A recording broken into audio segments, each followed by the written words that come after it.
Good day, folks, and welcome back to the channel. And today, we are heading out to Prairie, Harley Davidson, just outside of Regina, Saskatchewan, to take out a brand new 2024 Street Glide.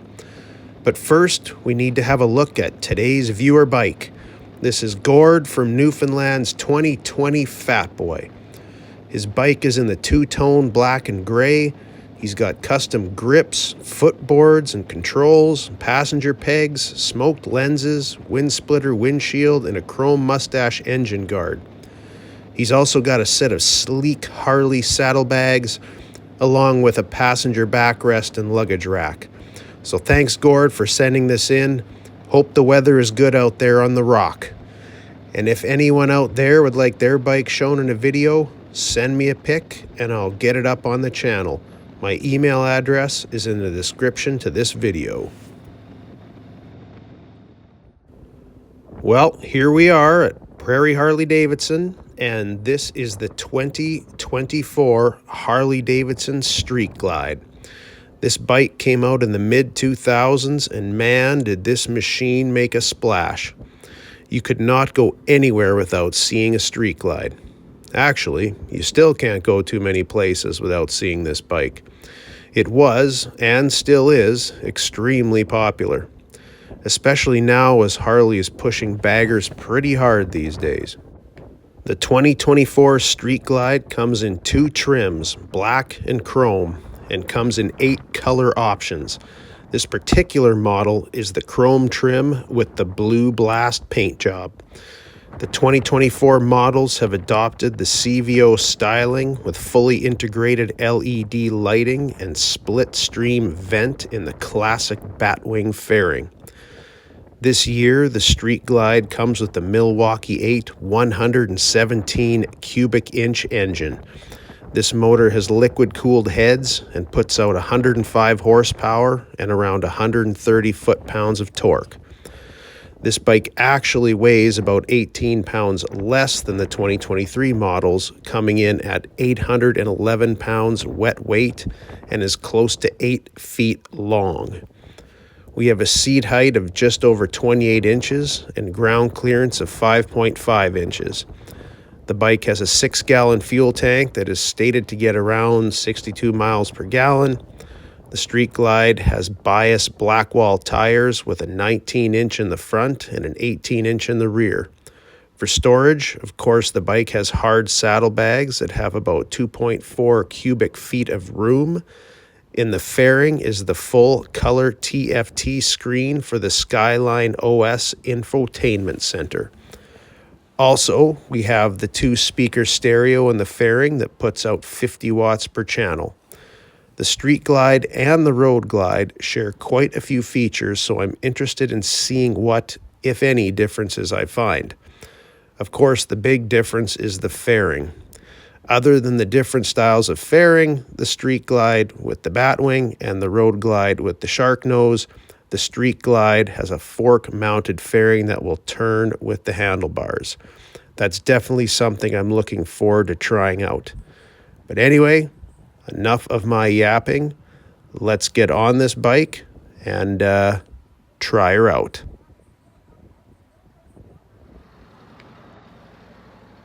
So it is once again a bit of a breezy day today, so it should be a good day for testing the wind protection. I'll also probably be comparing this bike to the Road Glide I took out a couple of weeks ago. I should also apologize as my GoPro doesn't seem to have been high enough on my helmet to get a good view of the road over the fairing. Going forward, I may have to move the camera to the top of my helmet for these touring models. I have to admit that I've not been the biggest fan of the Street Glide, and I suppose that may annoy some folks. The reason is that it seems like everyone and their dad has or had a Street Glide. For a while, you stood out from the crowd if you didn't have one.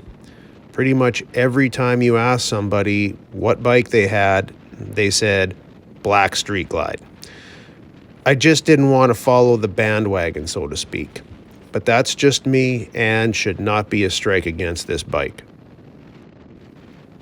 So, the first thing I noticed about this bike was the same thing I first noticed on the Road Glide, and that is the weight. I believe this bike weighs a little less than the Road Glide, but for some reason this bike felt heavier picking it up off the side stand. I could not give you the exact reason for this, however, I chalk it up to the bike having a higher seat height and a little higher center of gravity. Another thing that I noticed right away was that compared to the Road Glide, this bike felt smaller somehow. The two bikes are relatively the same size, so I'm guessing it's just my perception as it's a different view with the Batwing fairing compared to the Shark Nose.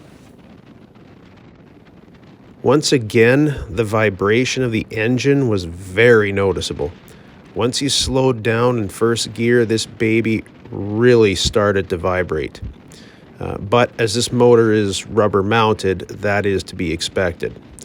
They shake when you're going really slow or stopped, but once you put some throttle to them, they smooth right out. On the highway, you won't really feel any vibration at all. Actually, back in 2012, I went from a fat boy to a road king, and I learned quickly about the rubber-mounted shake at the first stoplight I came to. I actually thought there was something wrong with the bike. I was just so used to those solid mounted engines. And while we're talking about the engine, this bike is surprisingly quick for an 800-pound plus motorcycle. And just like the Road Glide, this bike has 4 modes: rain, road, sport, and custom. In the sport mode, this bike really picks up speed quick. You can also feel that torque as well. If you goose the throttle, it will definitely snap your neck back. Actually, this bike has the power to buck you right off of it if you're not careful. Now, let's talk about wind protection. There was a pretty gusty wind the day I took this bike out. I found the protection behind the fairing to be adequate. Nothing really special. However, after opening the vent, it was a little smoother. I'm sure a little taller wind deflector would help. I actually found that the Batwing offered slightly better protection than the Shark Nose on the Road Glide. And I've heard people argue for both fairings that one is better than the other. But for me, I give the Batwing a slight advantage. Now, I will also put an asterisk beside this, because the reason for this is that although it was a fairly windy day when I took out the Street Glide, it may not have been as windy as when I took out the Road Glide. So that may have affected my experience a little bit. The Street Glide did not seem to do as well in a crosswind though. On the Road Glide, I felt pretty planted and stable. On the Street Glide, I did not get blown around. However, I definitely felt I had to lean a little more into the wind than I expected. As for handling, this bike handles very well for an 811-pound bike. As I said, the bike seemed heavy when lifting it off the side stand, but once this thing got rolling, it felt very smooth, especially the turning. I wondered if the fork-mounted fairing would make turning feel a little more heavy, but this was not the case. And with a lean angle of 32 degrees to either side, this was a very smooth motorcycle. The comfort on this bike was excellent. The position of the footboards was perfect for me, and the seat was very comfortable with a little bit of lower back support. The only thing I could say is that the handlebars could have been a little higher, but having said that, I'm about 6 feet tall and a little gangly. So it's just personal preference how tall you want your bars, and of course they can be changed out as there are plenty of aftermarket options out there. I'll also mention a couple of other things that are related to the comfort of the bike. I've heard a few folks mention the glare on the inside of the fairing on these bikes. The bike has a dull plastic on the inside of the fairing, so the only glare I really got was from the touch screen, but I really found it not to be an issue for me. Also, I need to mention the controls. With all the bells and whistles on this bike, the controls have become much more now. There are all kinds of buttons on here. I found myself looking down at the controls anytime I wanted to change anything, which is a bit of a safety hazard. You really don't want to be taking your eyes off the road that much. I actually hit the horn button once by mistake while trying to switch between ride modes. As for the stereo, my experience and feeling towards the factory stereo is much like it was with the Road Glide. I was not impressed. The stereo was perfectly fine when you were going slow, but with a full face helmet on, and after I got to highway speed, you could not hear it. Actually, even past third gear, you would almost have to have it cranked to hear it clearly. In my opinion, you would be better off getting music through your helmet rather than through the factory speakers, and I would not be spending any money trying to upgrade this system. The suspension and braking was again pretty much the same as the Road Glide. The suspension handled the bumps in the road without issue. Not exactly like riding on a cloud, but fine nonetheless. The dual disc brakes in the front and single disc in the rear were good and did what they needed to. Nothing more, nothing less. Shifting, again, was on par with the Road Glide and any other Harley I've been on. The 6-speed transmission was smooth, and there was no problem finding neutral. Actually, the only issue I had, which is not because of the bike, was the shifter was factory set very low, so I could not get my foot under it. I ended up shifting using the side of my boot. Of course, a simple adjustment would take care of that. So just a little tip that I didn't think about beforehand, and that is always make sure the shifter is set high enough before you ride. The exhaust on this bike is a 2-into-1-into-2 with tapered mufflers. And as with all Harley exhaust, it is very quiet. Once I hit third gear, I could basically not hear it at all. In my opinion, this is a detriment to the motorcycle, which is an issue I plan on addressing on a future video. But of course, the stock exhaust can be dealt with easily, as there are plenty of aftermarket options out there. The saddlebags looked good and latched well. They open to the outside and appear to be of very good quality.